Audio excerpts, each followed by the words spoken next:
Hi, folks. I want to talk about something very important but deeply unsexy, and that is the data representation problems that go along with working on complex large-scale designs. And I've got two key things that I want to accomplish during this talk. One of them is to make sure everybody in the room is familiar with what's been done in this space already with SBOL, the synthetic biology open language, and the other is to talk about things that I think are important to start working on with respect to the GP Write effort. So SBOL, the synthetic biology open language, is intended to be a successor for things like FASTA and GenBank. It's been being developed by an international consortium for the past decade or so. And essentially, where something like FASTA basically just lets you write down a sequence, and GenBank lets you talk about, is very well customized for read. It lets you talk about what you're finding in a sequence. But when we start talking about writing, we have things that don't fit very well into that paradigm. We need to be able to talk about elements where we may not have decided what sequence we want to put in them yet, or how long that sequence is likely going to be. We also need to be able to talk about the way in which we're planning to compose together elements, possibly transforming them as we go in order to make the larger scale designs that we're working with. And the SBOL 1 standard lets us talk about those two things. The SBOL 2 standard, released 2 years ago, adds on a functional layer as well, which lets us talk very directly about what those things are supposed to do, such that we can take the modeling and functional representations of what we want and decouple those from the particular ways in which those are getting realized into a particular genetic sequence. And that's very important. We've already heard a lot about recoding projects and shuffling projects and all sorts of restructuring projects where we want to maintain a functional design across very different, possibly many very different instantiations.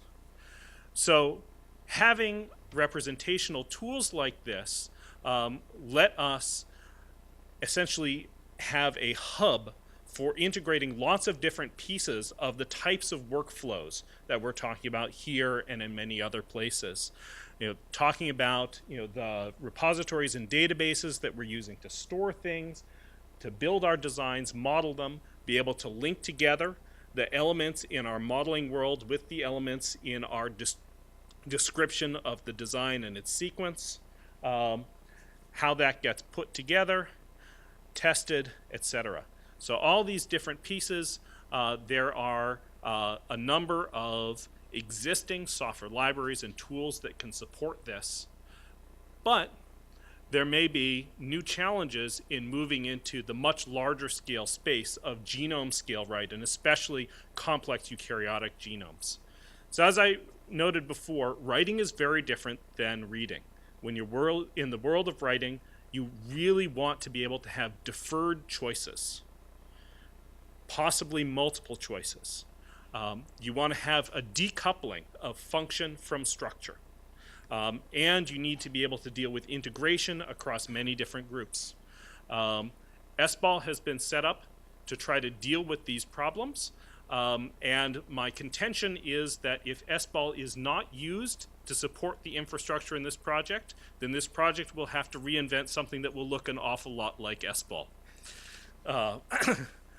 So what I think would be an important thing to do in the near term is to start looking at some of this in advance to reduce some of the risks associated with GP Write in curation, software, and representation, because these are things that the choices get baked in very, very early. There are already things that are going to get carried over from projects like SC2.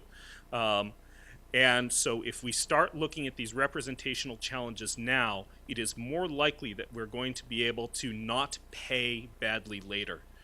So I think it would be important to do some work invest in some work on workflows and best practices around some of the use cases we've heard people talking about today.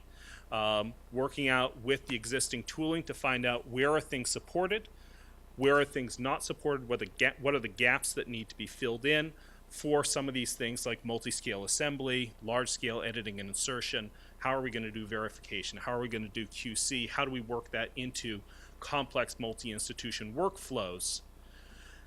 And looking, SBOL has a very federation of standards approach to the world that does not wish to be the one standard. It just wishes to be one of the key hubs for linking together pieces. So what are the things that are covered already?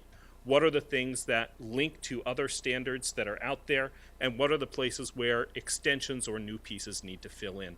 I think this is an important early stage investment for success of this project. Thank you.